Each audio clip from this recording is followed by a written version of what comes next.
हमें क्या मिलेगा शिवार्चन से? हम शिव जी का अभिषेक क्यों करें? इस संसार में सबसे बड़ा भय का नाम बताइए, किस चीज का भय है सबसे बड़ा? ऐसा नहीं कि मनुष्य ही करते हैं शिव का पूजन, ऊर्ध्व लोक में स्थित शिवलिंग की ही पूजा करते हैं। जो मनुष्य शिव की पूजा करता है, अर्चन करता है, वंदन करता है, हमारे यहाँ पंचदेवों की पूजा प्रत्येक गृहस्थी के लिए बताई गई। उनकी महिमा के विषय में कौन वर्णन कर सकता है? उस मृत्यु का भय भी समाप्त हो जाता है। व्यक्ति सशरीर भगवान शिव के लोग चला जाता है। कई लोगों के मन में ये होगा कि हम शिव पूजन क्यों करें, शिवार्चन क्यों करें, हमें क्या मिलेगा शिवार्चन से, शिव जी के पार्थिव शिवलिंग बनाने से?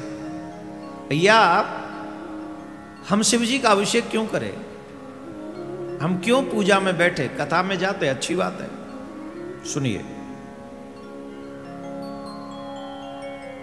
इस संसार में सबसे बड़ा भय का नाम बताइए, किस चीज का भय है सबसे बड़ा? जवाब दीजिए। सबसे बड़ा भय क्या है?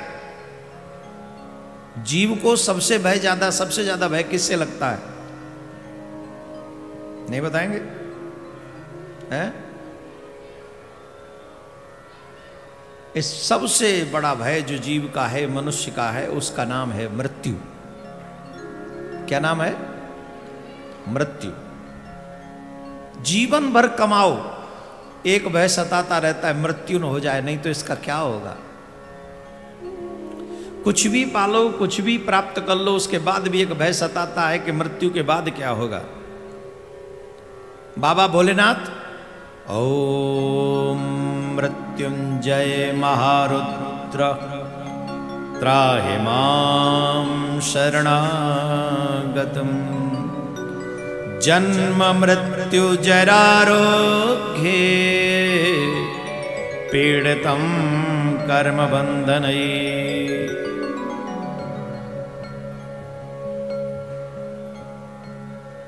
जो मनुष्य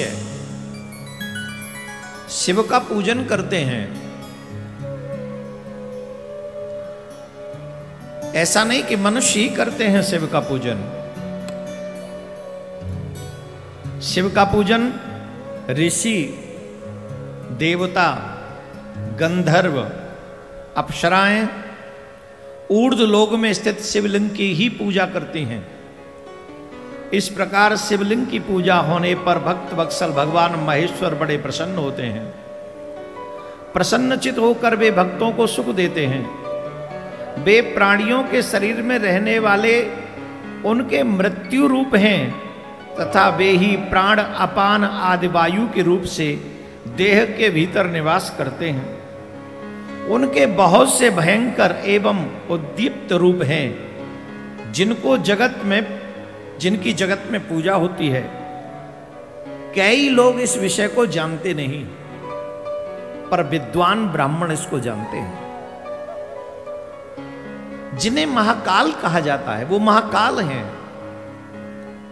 जो हमें मृत्यु प्रदान करते हैं, वो काल जो हमें मृत्यु वर्ण करने के लिए विवश करते हैं, वो काल के भी स्वामी महाकाल हैं। जो मनुष्य शिव की पूजा करता है, अर्चन करता है, वंदन करता है,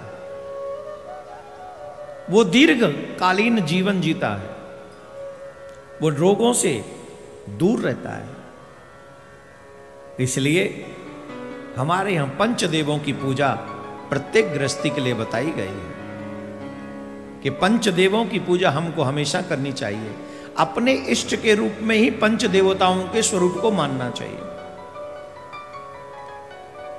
शंकर भगवान कोई और नहीं, हमारी प्रियाकांत जो ही शिव हैं। पार्वती मैया कोई और नहीं है, सर्वेश्वरी राधा रानी ही हमारी पार्वती मैया है। इसी रूप की उपासना मनुष्य को करते रहना चाहिए। उनकी महिमा के विषय में कौन वर्णन कर सकता है? और कौन नहीं चाहता कि हमारे जीवन में हमारे बच्चों का सुख भी, हमारे जीवन भी निरोगी काया को प्राप्त हो और दीर्घकालीन हम भी जिए, हमारे बच्चे भी जिए, ये तो सब चाहते हैं। तो जो सबसे भयानक भय है मनुष्य का, वो है मृत्यु। और शिव पूजन करने से उस मृत्यु का भय भी समाप्त हो जाता है।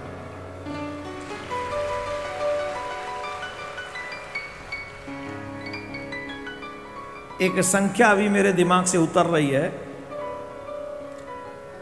पार्थिव शिवलिंग की अगर उतनी संख्या, मैंने बोला है पहले मेरे वीडियो में, होगा अभी दिमाग से वो पर्टिकुलर वो एक संख्या उतर रही है, इसलिए मैं इधर उधर की संख्या नहीं बता सकता मति अनुसार। लेकिन आपको बताएं, अगर वो पर्टिकुलर संख्या बना दी जाए अपने हाथों से, व्यक्ति सशरीर भगवान शिव के लोग चला जाता है। हाँ, मुझे याद आ गया, 11 वर्ष तक अपने जीवन में, मात्र 11 वर्ष तक, मात्र 11 वर्ष तक अपने जीवन में सुबह, दोपहर और शाम पार्थिव शिवलिंग का निर्माण करे, उनका पूजन करे और उनका विसर्जन करे। मात्र 11 वर्ष। उसका शरीर भी नष्ट नहीं होता है, वो शरीर भगवान शिव के कैलाश पर्वत के लिए प्रस्थान करता है, जो सुबह शाम दोपहर त्रिकाल संध्या शिव पूजन अर्चन बंदन में करते। मात्र 11 वर्ष। और आपको इसमें आश्चर्य नहीं मनाना चाहिए। भागवत में ध्रुव जी का हमारा प्रमाण है कि विमान में बैठकर ही ध्रुव जी गए, तो इसमें आश्चर्य मनाने वाली बात नहीं। ये पार्थिव शिवलिंग की पूजा कलयुग में बहुत बहुत लाभदायक है, लेकिन निष्ठा से की जाए तो। ऐसे नहीं कि हम भी जाके, नहीं, निष्ठा। पूजन करें, निर्माण करें, अभिषेक करें और विसर्जन करें।